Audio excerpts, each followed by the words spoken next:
अब आतंक के आकाओं की कमर तोड़ कर रहेगी क्यों को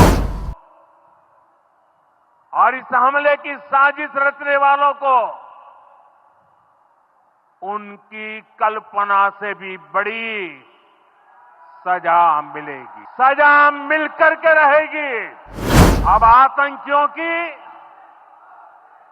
बची खुची जमीन को भी मिट्टी में मिलाने का समय आ गया है।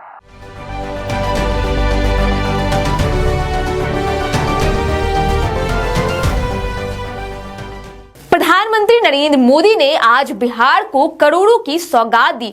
पीएम मधुबनी के झंझारपुर में पंचायती राज दिवस पर आयोजित सभा में शामिल हुए, जहां उन्होंने 13,480 करोड़ से अधिक की परियोजनाओं का उद्घाटन और शिलान्यास किया।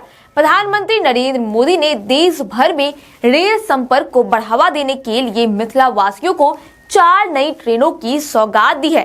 सहरसा और मुंबई के बीच अमृत भारत एक्सप्रेस, जयनगर और पटना के बीच नमो भारत रैपिड रेल और पिपरा और सहरसा तथा सहरसा और समस्तीपुर के बीच ट्रेनों को हरी झंडी दिखाई। 2 लाख करोड़ रुपए से ज्यादा का फंड पंचायतों को मिला है। ये सारा पैसा गांव के विकास में लगा है। साथियों, ग्राम पंचायतों की एक और बड़ी समस्या भूमि विवाद से जुड़ी रही है। कौन सी जमीन आबादी की है, कौन सी खेती की है, पंचायत की जमीन कौन सी है, सरकारी जमीन कौन सी है, और इन सारे विषयों पर अक्सर विवाद रहता था। इसके समाधान के लिए जमीनों का डिजिटलीकरण किया जा रहा है। जमीनों के रिकॉर्ड का डिजिटलीकरण से अनावश्यक विवादों को सुलझाने में मदद मिली है। साथियों, हमने देखा है कि पंचायतों ने कैसे सामाजिक भागीदारी को सशक्त किया। बिहार देश का पहला राज्य था जहां महिलाओं को इनमें 50% आरक्षण की सुविधा दी गई, और इसलिए मैं नीतीश जी का अभिनंदन करता हूं। आज बहुत बड़ी संख्या में गरीब, दलित, महादलित, पिछड़े, अति पिछड़े समाज की बहन बेटियां बिहार में जनप्रतिनिधि बनकर सेवाएं दे रही है, और यही सच्चा सामाजिक न्याय है, यही सच्ची सामाजिक भागीदारी है। लोकतंत्र ज्यादा से ज्यादा भागीदारी से ही समृद्ध होता है, सशक्त होता है। इसी सोच के साथ लोकसभा और विधानसभा में महिलाओं के लिए 33% आरक्षण का कानून भी बनाया गया है।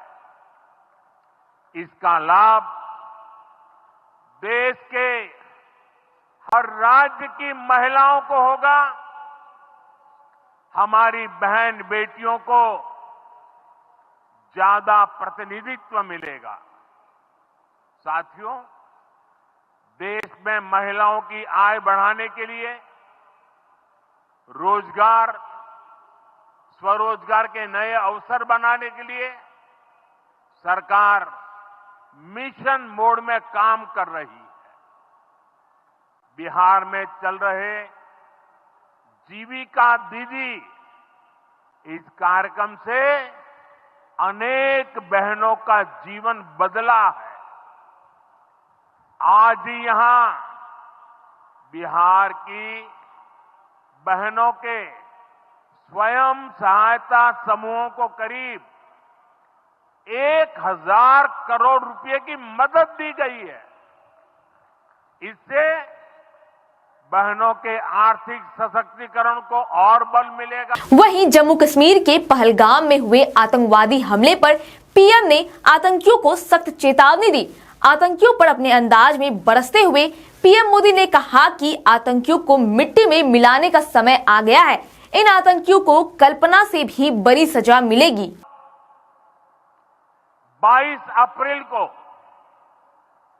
जम्मू कश्मीर के पहलगाम में आतंकियों ने मासूम देशवासियों को जिस बेरहमी से मारा है, उससे पूरा देश व्यथित है। कोटि कोटि देशवासी दुखी हैं। सभी पीड़ित परिवारों के इस दुख में पूरा देश उनके साथ खड़ा है।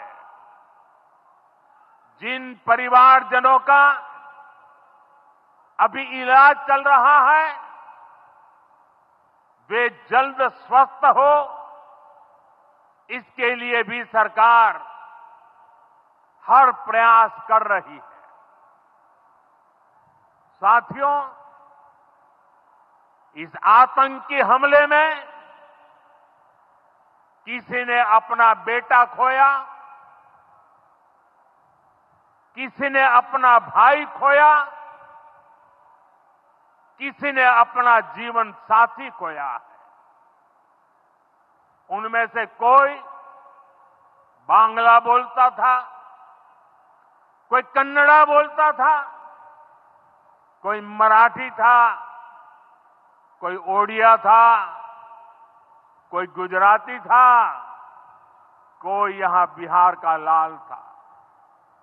आज उन सभी की मृत्यु पर करगिल से कन्याकुमारी तक हमारा दुख एक जैसा है, हमारा आक्रोश एक जैसा है।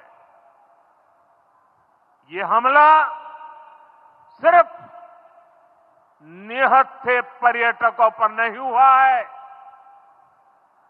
देश के दुश्मनों ने भारत की आत्मा पर हमला करने का दुस्साहस किया है। मैं बहुत स्पष्ट शब्दों में कहना चाहता हूं, जिन्होंने ये हमला किया है, उन आतंकियों को और इस हमले की साजिश रचने वालों को उनकी कल्पना से भी बड़ी सजा मिलेगी। सजा मिलकर के रहेगी। अब आतंकियों की बची खुची जमीन को भी मिट्टी में मिलाने का समय आ गया है। 140 करोड़ भारतीयों की इच्छा शक्ति अब आतंकियों की कमर तोड़ कर रहेगी। तो सुना आपने प्रधानमंत्री मोदी ने क्या कुछ कहा। एक तरफ जहां उन्होंने बिहार को बड़ी सौगातें दी, तो वहीं दूसरी तरफ उन्होंने आतंकियों को सख्त चेतावनी देते हुए कहा कि अब समय आ गया है आतंकियों को मिट्टी में मिलाने का। बहरहाल आपकी इस खबर पर क्या राय है, हमें कमेंट करके जरूर बताएं। वीडियो को लाइक करें, सब्सक्राइब करें। ऐसी तमाम खबरों के लिए देखते रहे स्वराज पोस्ट।